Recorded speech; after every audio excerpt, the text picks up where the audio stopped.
Okay, so good evening and welcome to the first lecture of atoms and molecules. तो ये chemistry का last chapter हम पढ़ रहे हैं. वालेकुम अस्सलाम. ओके,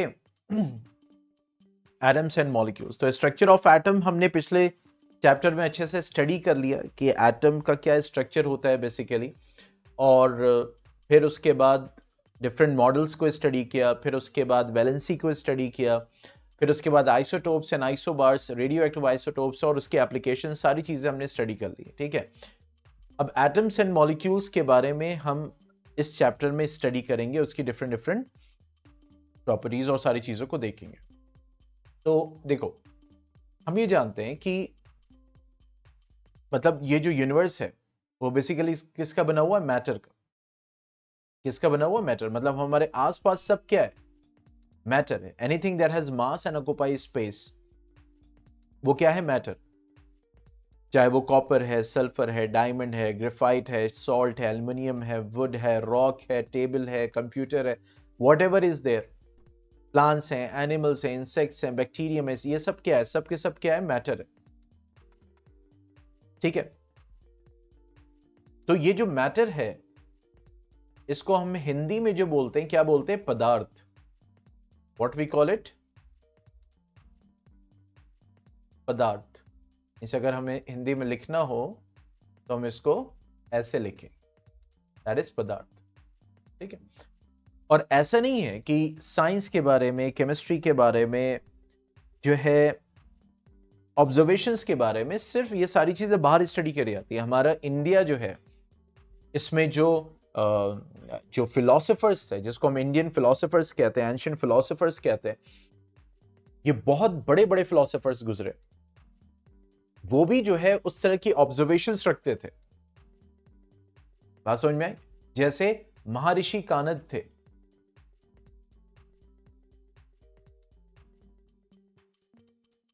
ठीक है, इन्होंने क्या कहा? देखो, अब ये जो चैप्टर पढ़ रहे हैं ना, हम अब ये जानते हैं कि मैटर एटम का बना होता है, मॉलिक्यूल्स का बना होता है. बात को समझिएगा. लेकिन हम थोड़ी देर के लिए सपोज करके चलेंगे कि हमें ये नहीं पता है अभी. ठीक है, हम समझने की कोशिश कर रहे हैं. ठीक है, तो Maharshi Kanad, he was a very famous Indian philosopher.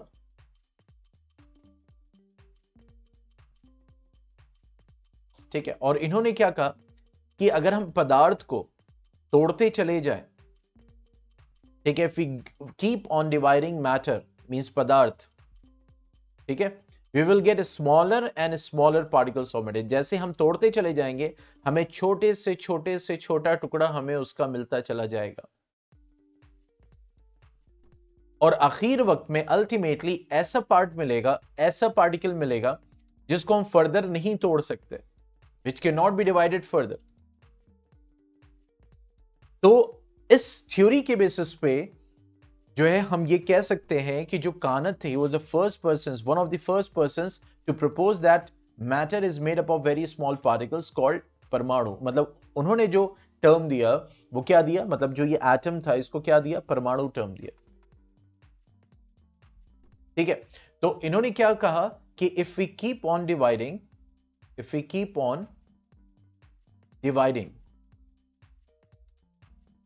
okay, matter means padarth, okay, then we will get a particle which cannot be further divided.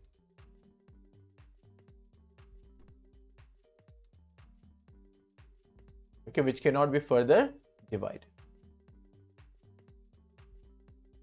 ठीक है, मतलब ऐसा पार्टिकल मिलेगा जो which can not be further divided. तो अब यहां पे मतलब हम ये कह सकते हैं कि ये जो पार्टिकल की बात की महर्षि कानद ने, इसी को क्या नाम दिया? परमाणु. क्या नाम दिया? परमाणु. ठीक है, और इसी को जो है डाल्टन ने, जॉन डाल्टन ने क्या नाम दिया? एटम. ठीक है, एटम का मतलब क्या होता है? It's meaning is indivisible. Atom का मतलब क्या होता है? इनडिविजिबल.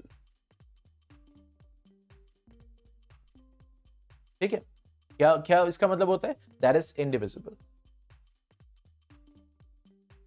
ठीक है, तो वही महर्षि कानद ने काम मतलब बताया, और उसी को जॉन डाल्टन ने क्या बोला कि the matter is made up of what, very very small particles which can not be further divided.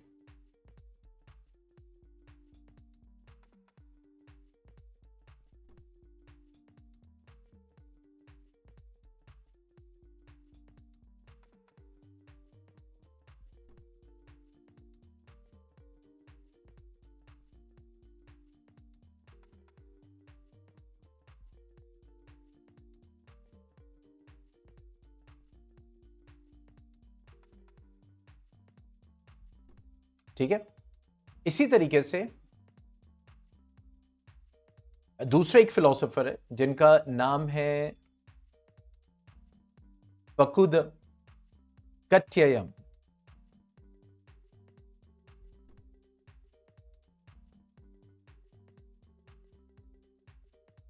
ठीक है, और ये एक स्टेप और आगे गए और उन्होंने ये कहा कि जो एटम्स होते हैं, यानी जो परमाणु होते हैं, वो जनरली जो है वो नॉर्मली मतलब कंबाइंड फॉर्म में एग्जिस्ट करते हैं, और बहुत तरह के कॉम्बिनेशन, जिसको आज के हम मॉलिक्यूल के नाम से जानते हैं ना, मॉलिक्यूल कैसे बनते हैं भाई? एटम के कॉम्बिनेशन से ही बनते हैं। तो उस वक्त उन्होंने ये बोला कि जो मींस परमाणु होते हैं वो ज्यादातर नॉर्मली आमतौर से कंबाइंड फॉर्म में एग्जिस्ट करते हैं, मतलब अकेले एग्जिस्ट नहीं करते। हम जैसे नोबल गैस हम जानते हैं कि अकेले एग्जिस्ट करते हैं। ठीक है, तो यहां पे उन्होंने क्या बोला? उन्होंने ये कहा कि परमाणु, that is atom, okay, normally exist in a combined form.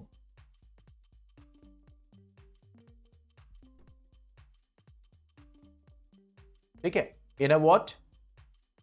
Combined form. And you can say, and various combinations of particles, and various combinations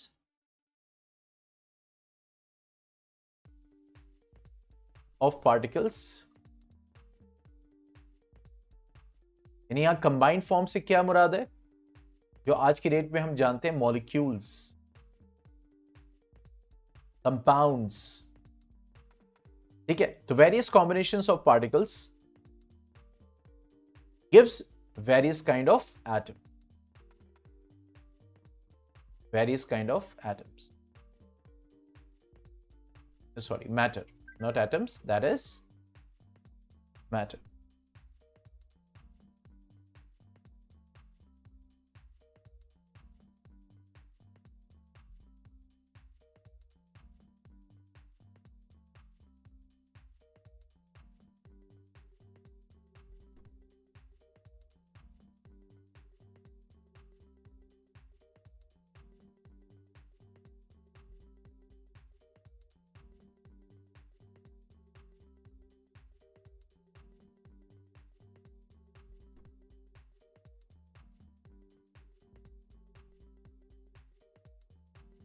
ठीक है, कोई डाउट इसमें?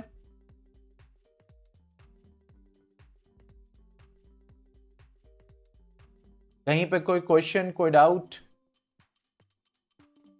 तो बता सकते हैं।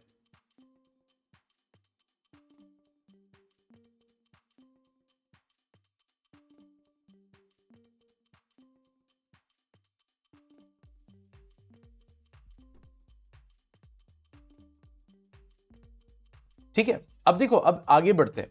अब जैसे कि हमने जाना कि अब ये चीज समझ में आ गई कि जो मैटर होता है वो किसका बना है? एटम्स और मॉलिक्यूल्स का। ठीक है,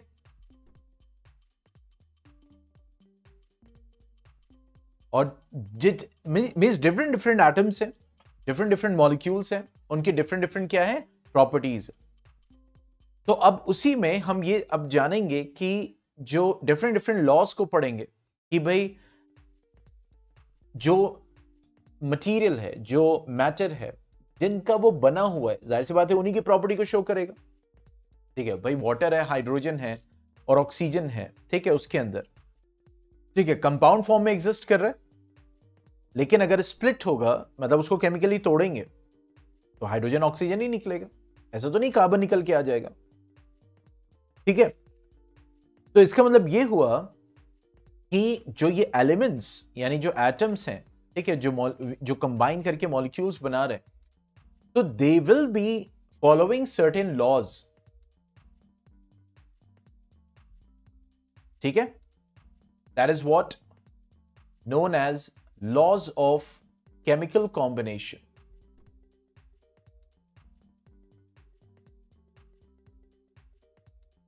Okay, laws of chemical combination. ठीक है, लॉज ऑफ केमिकल कॉम्बिनेशन में सबसे पहले हम पढ़ेंगे लॉ ऑफ कंजर्वेशन ऑफ मास।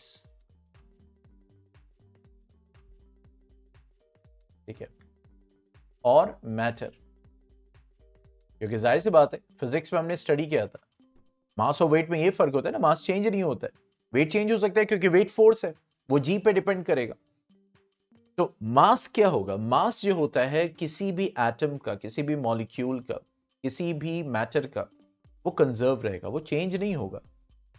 अगर ये माउस है, अगर इसका मास फॉर एग्जांपल 50 ग्राम है, 100 ग्राम है, तो ये जो माउस है अगर इसमें से कोई भी मैटर डिटैच नहीं हो रहा है, डिस्ट्रॉय नहीं हो रहा, खत्म नहीं हो रहा है, तो इसका मास हर जगह यही रहेगा, 100 ग्राम ही रहेगा। ठीक है, तो लॉ ऑफ कंजर्वेशन ऑफ मास, ठीक है, हम स्टडी करेंगे। फिर लॉ ऑफ कांस्टेंट प्रोपोर्शन हम स्टडी करेंगे, लॉ ऑफ मल्टीपल प्रोपोर्शंस हम स्टडी करेंगे। इन लॉस को हम देखेंगे कि वाकई ये जो एटम्स मिलके जो मॉलिक्यूल्स बना रहे हैं, ठीक है, तो ये किन लॉस को फॉलो करते हैं। तो सबसे पहले हम बात करेंगे लॉ ऑफ कंजर्वेशन ऑफ मास। इस लॉ को जो दिया था वो लेवॉइजियर ने दिया था 1774 में। किसने दिया था? लेवॉइजियर।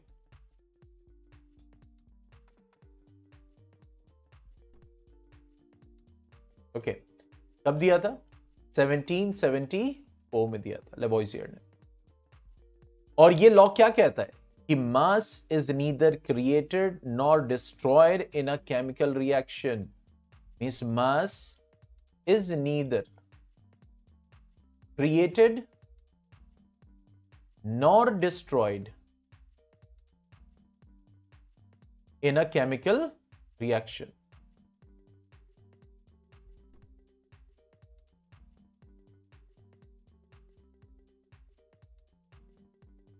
ठीक है, मतलब ऐसा नहीं है कि आपने अगर 6 ग्राम कार्बन लिया है, ठीक है, तो कार्बन से जो प्रोडक्ट बनेगा तो 6 ग्राम कार्बन होना चाहिए। यानी जो कार्बन से प्रोडक्ट बनेगा, मान ली कार्बन डाइऑक्साइड ही बना, तो इसका जो मास है 6 ग्राम जो कार्बन का मास है, वो प्रोडक्ट साइड में जरूर से जरूर होना चाहिए, मास डिस्ट्रॉय नहीं हो जाएगा। ठीक है, जैसे मान लो यहां पे हमने लिया कार्बन और ये रिएक्ट कर रहा है ऑक्सीजन से, और क्या बना रहा है? Carbon dioxide. This is carbon which is reacting with oxygen and which is forming what? Carbon dioxide. ठीक है, तो अगर मान लो तुमने x ग्राम कार्बन लिया है और y ग्राम O2 लिया है, ऑक्सीजन, ठीक है, प्रोवाइडेड कि जो कार्बन एटम है वो ऑक्सीजन मॉलिक्यूल के साथ एकदम ही कंप्लीटली ऑक्सीडाइज हो रहा है, मतलब रिएक्ट कर रहा है, कंप्लीट रिएक्शन हो रहा है। तो जो कार्बन ऑक्साइड जो बनेगा उसका जो मास होगा वो x प्लस वाई ग्राम ही होगा। बात समझ में आ रही है? क्योंकि वो मैटर डिस्ट्रॉय नहीं हो रहा है। इसको हम ऐसे भी कह सकते हैं कि मैटर, इसको हम ऐसे लिख सकते हैं, मैटर इज नीदर क्रिएटेड और destroyed in a chemical reaction. ऐसा नहीं हो रहा है कि कार्बन प्लस ऑक्सीजन हम कर रहे हैं और वाटर बन के रेडी हो गया। ये हाइड्रोजन कहां से है? जब हाइड्रोजन है ही नहीं, रिएक्शन में ही हाइड्रोजन नहीं है, तो हाइड्रोजन का कंपाउंड कैसे बन के रेडी हो जाएगा? तो अगर रिएक्शन में कार्बन और ऑक्सीजन है तो कार्बन ऑक्सीजन का ही कंपाउंड बनेगा। रिएक्शन में कैल्शियम कार्बन ऑक्सीजन है तो कैल्शियम कार्बन ऑक्सीजन का ही कंपाउंड बनेगा, चाहे वो 1 बने, चाहे 2 बने, चाहे 3 बने। क्यों? क्योंकि जो मैटर है जो रिएक्ट कर रहा है वो डिस्ट्रॉय नहीं होगा। इससे बात यह समझ में आती है कि जब भी केमिकल लास्ट चैप्टर हमने पढ़ा था कि केमिकल रिएक्शन में क्या होता है, एटम्स इन्वॉल्व होते हैं। एटम्स में क्या इन्वॉल्व हो रहे हैं, इलेक्ट्रॉन्स इन्वॉल्व हो रहे हैं। तो बेसिकली हो क्या रहा है केमिकल रिएक्शन में, केमिकल रिएक्शन जब भी होता है जिसमें नया प्रोडक्ट बन के रेडी हो रहा है, ठीक है, उसमें सिर्फ और सिर्फ एटम्स का रीअरेंजमेंट होता है। क्या होता है, only rearrangement of atoms occur.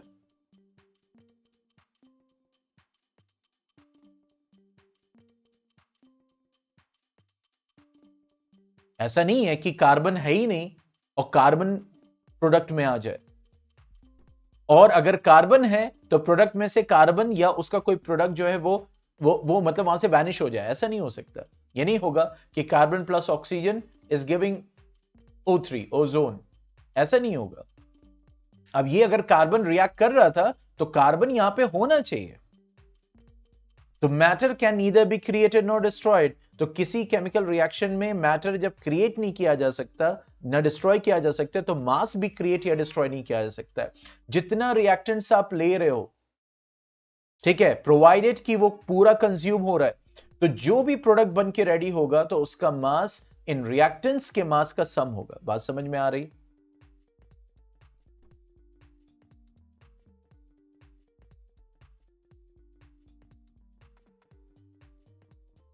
Means हम ये कह सकते हैं कि देयर इज नो चेंज,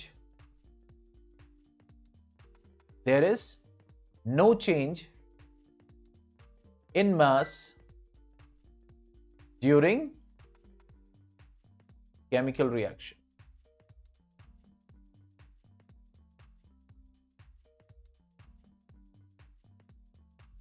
ठीक है, मतलब मास में कोई चेंज नहीं होगा।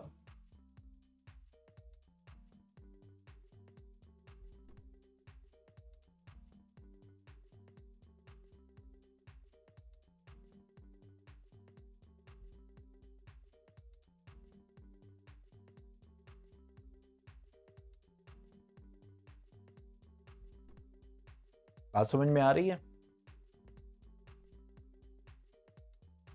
एक और एग्जांपल से समझाता हूं आप लोग को। मान लीजिए एक रिएक्शन है जिसमें कैल्शियम कार्बोनेट आपने लिया, ठीक है, और 100 ग्राम कैल्शियम कार्बोनेट आपने लिया, ठीक है। अब इसको जब आप हीट करोगे कैल्शियम कार्बोनेट को, तो कैल्शियम कार्बोनेट कैल्शियम ऑक्साइड और कार्बन डाइऑक्साइड में चेंज होगा, मतलब स्प्लिट कर जाएगा जब आप हीट करोगे। आप 10th में इसको स्टडी करोगे। ये थर्मल डिकम्पोजिशन कहलाता है। जब एक रिएक्टेंट होता है वो 2 या 3 प्रोडक्ट्स में टूट जाता है। तो कैल्शियम कार्बोनेट है, इसको जब हम हीट कर रहे हैं, यानी this is CaCO3, when we are heating it we are getting calcium oxide plus carbon dioxide.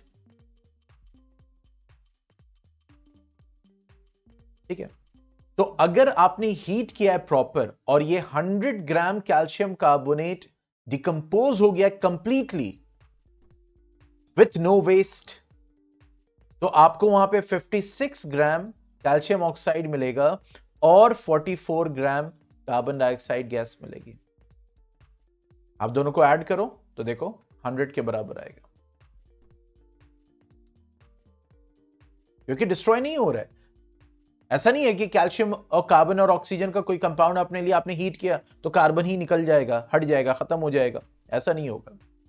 देखो यहां भी कैल्शियम कार्बन ऑक्सीजन है और यहां भी कैल्शियम ऑक्सीजन कार्बन ऑक्सीजन ही है। ऐसा कोई नहीं हुआ कि कोई नया एलिमेंट आके यहां पे ऐड हो गया, हाइड्रोजन ऐड हो गया, फास्फोरस ऐड होगा, नहीं। जब था ही नहीं यहां पे तो प्रोडक्ट में कैसे मिलेगा? ये इस चीज को बहुत अच्छे से समझो। क्लास 10th में केमिस्ट्री में पहले ही चैप्टर है केमिकल रिएक्शन एंड इक्वेशन, और वहां पे हम बैलेंसिंग को सीखेंगे। ये कॉन्सेप्ट पहले से स्टडी किए हुए हैं कि जो रिएक्टेंट में होगा वही प्रोडक्ट में जाएगा, जो रिएक्टेंट में एलिमेंट्स या एटम्स हैं वही प्रोडक्ट में बनेंगे, उन्हीं का प्रोडक्ट तैयार होगा। वो बात अलग है, नए प्रोडक्ट्स बनते हैं इसीलिए उसको हम केमिकल रिएक्शन कहते हैं। बात समझ में आ रही?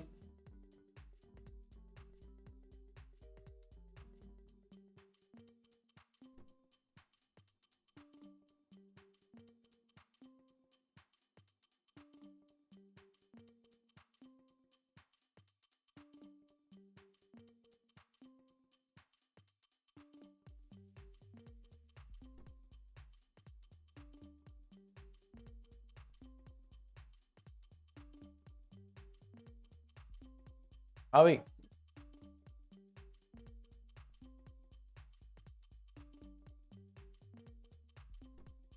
तो law of conservation of mass, laws of chemical combination में ये law of conservation of matter जो है वो यही कहता है कि during chemical reaction mass destroy नहीं होगा ना मैटर डिस्ट्रॉय होगा। जो रिएक्टेंट्स में एलिमेंट्स हैं उन्हीं का रीअरेंजमेंट होगा और वही नए प्रोडक्ट्स को बना के रेडी करें। और जितना मास प्रोवाइडेड की कंप्लीट कंजम्पशन है, तो जितना मास रिएक्टेंट का होगा उतना ही मास प्रोडक्ट का, मतलब प्रोडक्ट जितने भी रिएक्टेंट्स में मॉलिक्यूल्स हैं, जितने भी प्रोडक्ट्स में मॉलिक्यूल हैं, उनका मास अगर सम करेंगे तो इक्वल आएगा। जल्दी से बताइए चैट बॉक्स में, कोई डाउट है? नहीं तो फिर आगे बढ़ते हैं।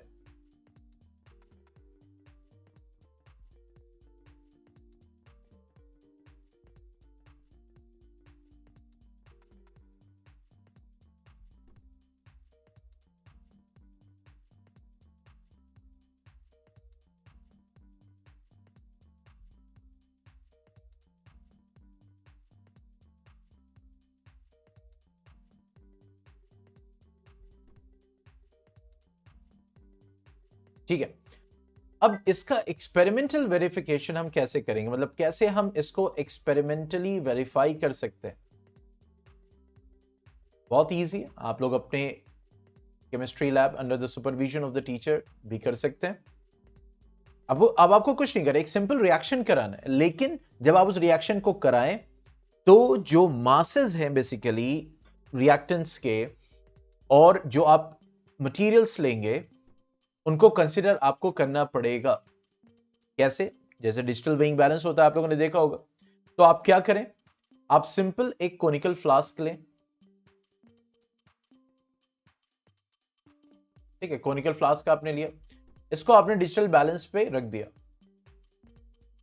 ठीक है, यहां पे रीडिंग्स होंगी, ये सारी चीजें होंगी, और उसको आपने टेयर कर दिया। टेयर कर दिया मतलब कि इसके फ्लास्क के मास को जो आपने क्या कर दिया, आपने जिसको कहते हैं ना कि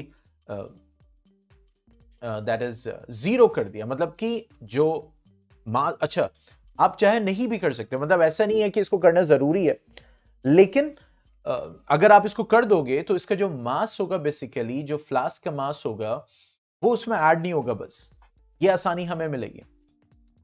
ठीक है, अब आप कहो कि सर अगर हम ना करें तो कोई प्रॉब्लम नहीं है, क्योंकि यहां पे क्या होगा, जो सारे मासेस हो गए, जैसे मान लो जो कोनिकल फ्लास्क है उसका मास तो सेम ही रहेगा। ठीक है, अब यहां पे क्या करो, अब इसमें आप डालो बेरियम क्लोराइड सोल्यूशन। एक नोन मास का ले लो, x ग्राम ले लिया, 10 ग्राम ले लिया, 20 ग्राम ले लिया, मतलब एक नोन मास, यानी, और यहां पे मास को देखते चले जाओ। ठीक है, बेरियम क्लोराइड का आपने क्या लिया, सोल्यूशन लिया। मैं एक एग्जांपल दे रहा हूं आपको। ठीक है, बेरियम क्लोराइड सोल्यूशन।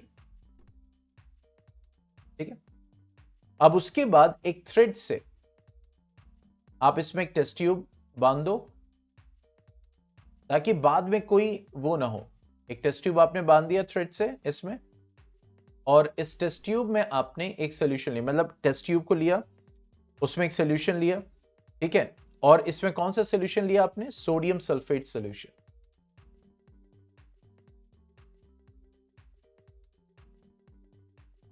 ऐसा नहीं है कि सिर्फ यही ले सकते हैं, यहां पे मैं एक एग्जांपल दे रहा हूं। ठीक है,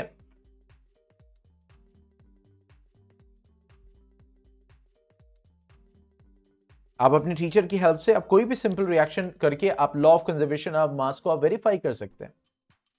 तो जाहिर सी बात है, इस टेस्ट ट्यूब का भी अपना एक मास होगा, एक सोडियम सल्फेट सोल्यूशन का भी अपना मास होगा, और उसके बाद आपने इसको रबर कॉक से बंद कर दिया। ठीक है, इतना रखिए कि ताकि आप जब थ्रेड को खींचें, ठीक है, तो वो जो टेस्ट ट्यूब के अंदर सोडियम सल्फेट है वो गिर के जो है वो बेरियम क्लोराइड से रिएक्ट करे। अब इतना सेटअप करने के बाद आप जो रीडिंग है उसको नोट कर लो, नोट डाउन कर लो जो रीडिंग है। यहाँ पे मान लो जो भी है, मतलब 100 gram, 80 gram, 85 gram, 30 gram, whatever is reading is there, आप उसको नोट डाउन कर लो यहाँ पे। ठीक है, लेट अस सपोज यानी सब कुछ मिला के x ग्राम था। ठीक है, before the start of the reaction हमने सिर्फ अभी क्या लिया है, ठीक है, हमने क्या लिया है, हमने सिर्फ अभी रिएक्टेंट्स को लिया है, सोडियम सल्फेट और बेरियम क्लोराइड सोल्यूशन, और ये सब कुछ मिला के हमने देखा x ग्राम आ रहा है। भाई कॉर्क तो वही रहेगा, फ्लास्क तो वही रहेगा, टेस्ट ट्यूब तो वही रहेगा, कोई चेंज तो होने वाला नहीं। अब उसके बाद जब आप क्या करो, इसको खींचो, ठीक है, इस थ्रेड को खींचो, तो टेस्ट ट्यूब के अंदर, प्रोवाइडेड की टेस्ट ट्यूब के अंदर जो सोडियम सल्फेट है वो गिरे यहां पे, ठीक है, और इससे रिएक्ट करे, मिक्स हो और रिएक्शन होगा। जब रिएक्शन होगा, या फिर आप ये भी कर सकते हो, इसको आप क्या करो, इसको ढीला कर दो। तो जैसे ही ढीला करोगे तो ये जो टेस्ट ट्यूब होगा वो ऐसे बेरियम क्लोराइड सोल्यूशन में आके गिर जाएगा, मतलब डूब जाएगा। तो ये पूरा का पूरा जो सोडियम सल्फेट है वो इससे रिएक्ट करेगा, मतलब ये पूरा का पूरा सोडियम सल्फेट जो है वो एक्सपोज हो जाएगा। तो अब क्या मिलेगा, अब यहां पे हमें क्या मिलेगा, बेरियम सल्फेट, ठीक है, और सोडियम क्लोराइड, मतलब रिएक्शन करने के बाद बेरियम सल्फेट और सोडियम क्लोराइड। अब ये कहां है, उसी डिजिटल बैलेंस पे है, कॉर्क के साथ है सब कुछ, और कुछ नहीं किया आपने, इसको ढीला किया, ये टेस्ट ट्यूब आके गिरता है। तो ये जो अंदर सोडियम सल्फेट है ये रिएक्ट करता है, किससे रिएक्ट करता है, बेरियम क्लोराइड से रिएक्ट करता है। क्या बना प्रोडक्ट में, बेरियम सल्फेट और सोडियम क्लोराइड। अब आप इसका जब वेट देखोगे, यानी मास देखोगे बेसिकली उसके डिजिटल बैलेंस पे, तो x ग्राम ही रहेगा। इसका मतलब क्या हुआ कि जो सोडियम सल्फेट था, ठीक है, और बेरियम क्लोराइड था रिएक्टेंट में, जब ये रिएक्ट किया तो इसने नया product, extremely new product, sodium chloride और बेरियम सल्फेट, ये बना के तैयार किया। लेकिन मास में कोई फर्क नहीं आएगा, नहीं दिखा, मतलब ये एक्सपेरिमेंटल वेरिफिकेशन है बेसिकली, ठीक है, these experiments are done actually. तो इससे हम ये पता लगा सकते हैं कि यस, वाकई जो मास था, जो रिएक्टेंट का और जो प्रोडक्ट का, उसमें कोई भी चेंज नहीं आया। इसका मतलब मास डिस्ट्रॉय नहीं होता है, mass during the whole chemical reaction क्या होता है, कंजर्व रहता है।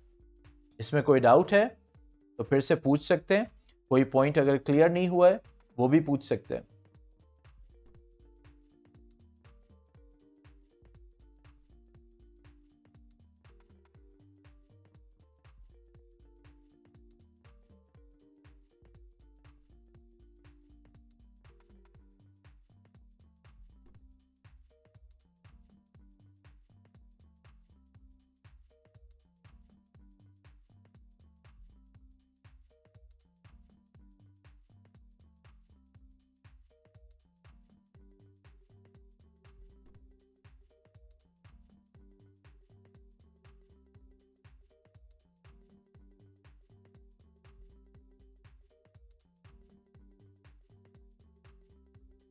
ठीक है, चलिए अब इसी पे बेस्ड कुछ न्यूमेरिकल प्रॉब्लम्स करते हैं।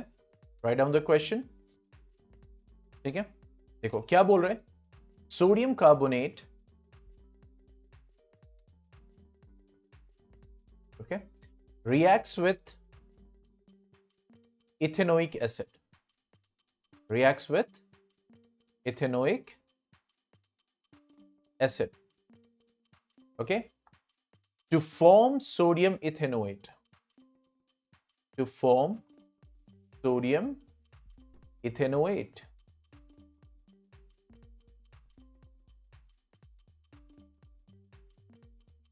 ठीक है, carbon dioxide and water,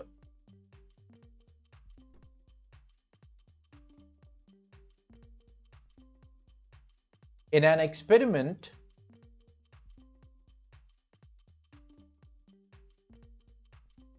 okay, 5.3 gram of sodium carbonate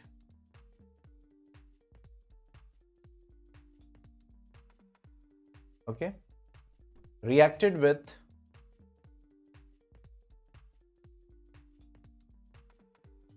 6 gram of ethanoic acid to form 8.2 gram of sodium ethanoate, okay, 2.2 gram of carbon dioxide. ये एनसीईआरटी का क्वेश्चन है, तो जरूरी नहीं कि आप पूरा क्वेश्चन लिखें, आप डैश डैश करके भी लिख सकते हैं। And 0.9 gram of water, 0.9 gram of water. We gotta show that this data verifies the law of conservation of mass.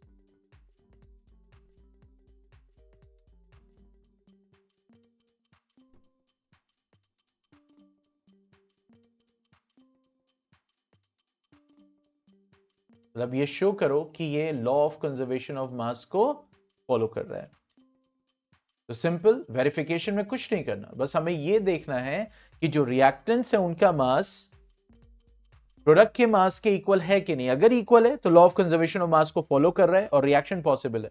अगर इक्वल नहीं है तो लॉ ऑफ कंजर्वेशन ऑफ मास को फॉलो नहीं कर रहा है, तो उसका मतलब रिएक्शन पॉसिबल नहीं है।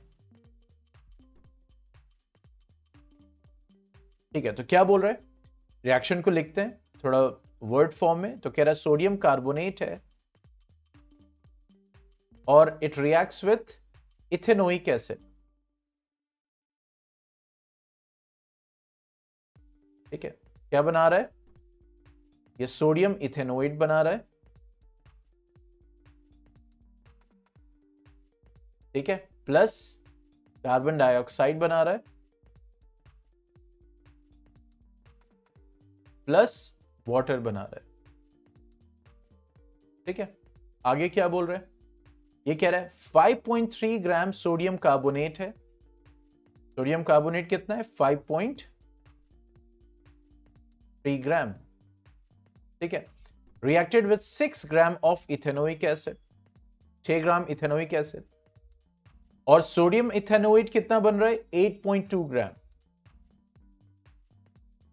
ठीक है, 2.2 ग्राम क्या बन रहा है, कार्बन डाइऑक्साइड, और 0.9 ग्राम क्या बन रहा है, वाटर।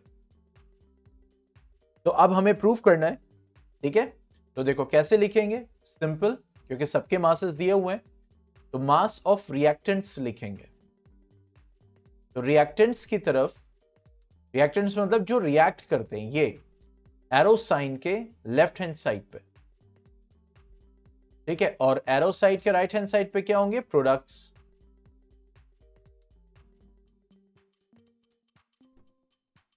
ठीक है, तो मास ऑफ रिएक्टेंस जो होगा वो क्या हो जाएगा, that will be mass of sodium carbonate plus mass of ethanoic acid. तो दैट इज 5.3 ग्राम प्लस 6 ग्राम, कितना हो गया, 11.3 ग्राम। ठीक है, मास ऑफ प्रोडक्ट्स देखा जाए, ठीक है, कितना हो जाएगा, 8.2 ग्राम प्लस 2.2 ग्राम प्लस 0.9 ग्राम, कितना हो गया, 8.2, 2.2, 10.2, 0.2, 10.4 प्लस 9, कितना हो गया, 11.3 ग्राम। तो दोनों देखो, mass of reactant is equal to mass of product आ रहा है।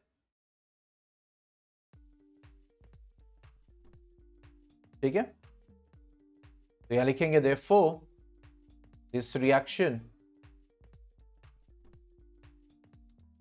follows law of conservation of mass।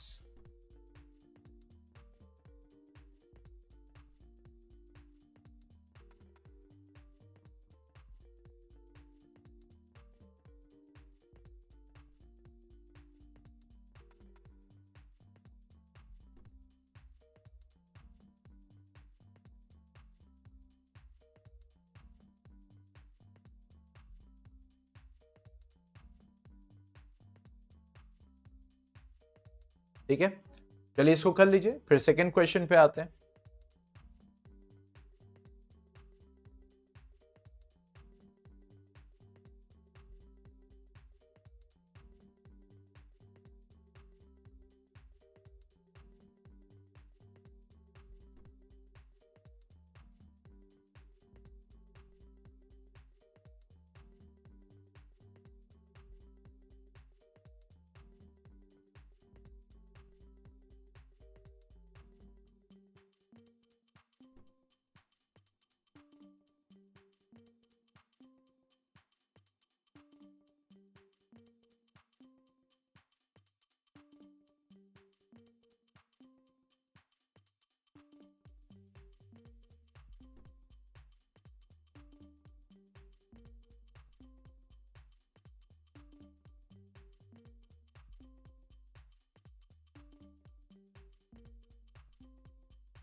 हाँ भाई, हो गया। Next question.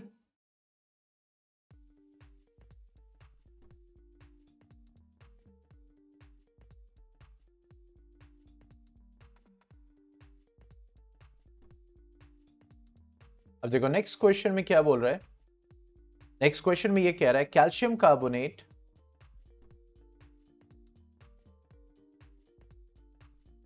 Okay decomposes on heating okay to form calcium oxide and carbon dioxide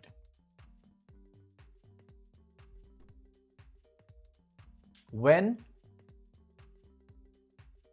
10 gram of calcium carbonate okay is decomposed completely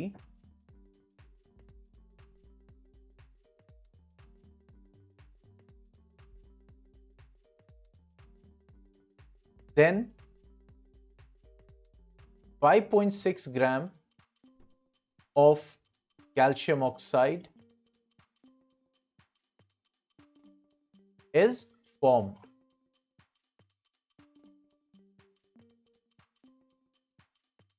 ठीक है, कह रहा है कि calculate the mass of carbon dioxide formed. Calculate the mass of carbon dioxide formed. Which law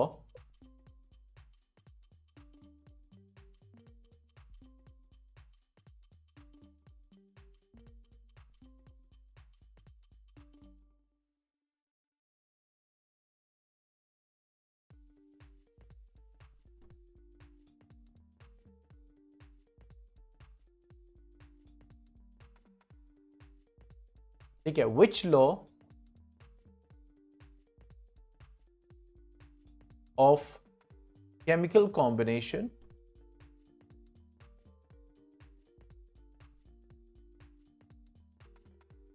will you use in solving this problem?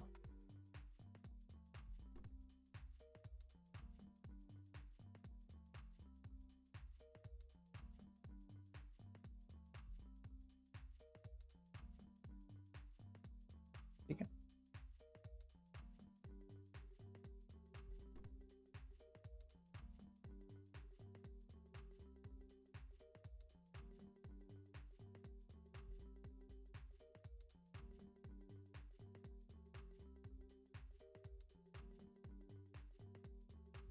ठीक है। अब देखो क्या बोल रहा है कि कैल्शियम कार्बोनेट जो है वो कैल्शियम कार्बोनेट, अभी हमने एग्जांपल आपको दिया था इसका कि वो हीट जब कर रहे तो वो डिकम्पोज कर रहा है किसमें, calcium oxide plus carbon dioxide.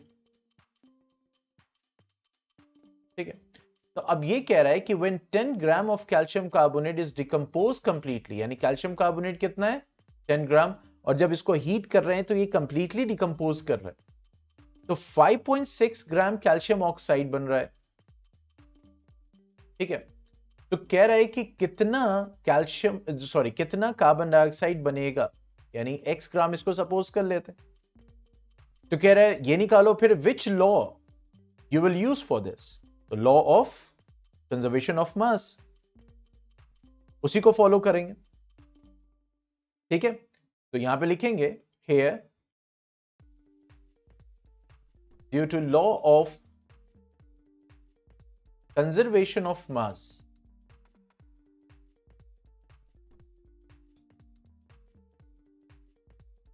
mass of reactants will be equal to mass of products.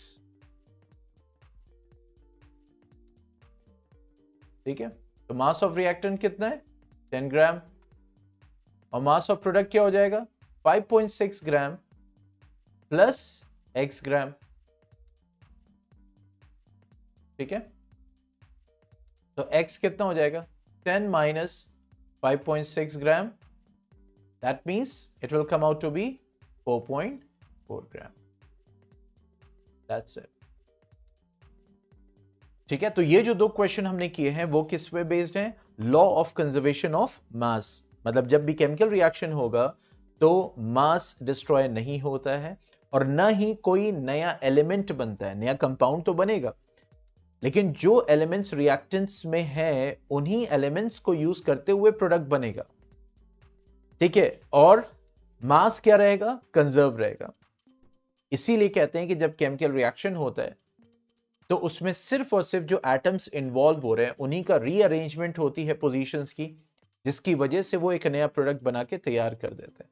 जैसे आप इसमें देख रहे हो कैल्शियम कार्बोनेट है, इसमें कैल्शियम कार्बन ऑक्सीजन है और वो कैल्शियम ऑक्साइड और कार्बन डाइऑक्साइड बना रहा है जिसमें कैल्शियम और ऑक्सीजन और कार्बन और ऑक्सीजन, मतलब जो कैल्शियम कार्बन ऑक्सीजन रिएक्टेंट के पास था वही है प्रोडक्ट्स में, बस वो थोड़ा सा डिफरेंटली रीअरेंज हुए, बॉन्ड्स टूटे हैं, नए बॉन्ड्स बने, जिसकी वजह से वो एक नया प्रोडक्ट्स बना के तैयार करते हैं। ठीक है, so this is all about law of conservation of mass या law of conservation of matter. जो सेकेंड लॉ है वो है लॉ ऑफ कांस्टेंट प्रोपोर्शन, जिसको हम कल स्टडी करेंगे। ठीक है, तो यहां तक कोई डाउट है, कोई क्वेश्चन है, anything that you want to ask, you can raise your question.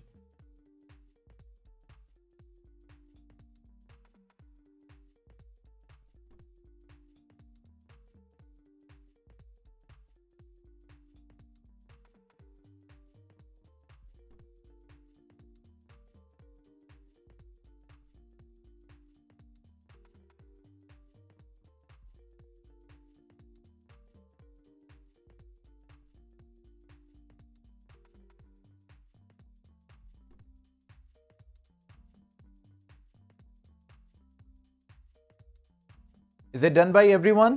Afia, Madiha?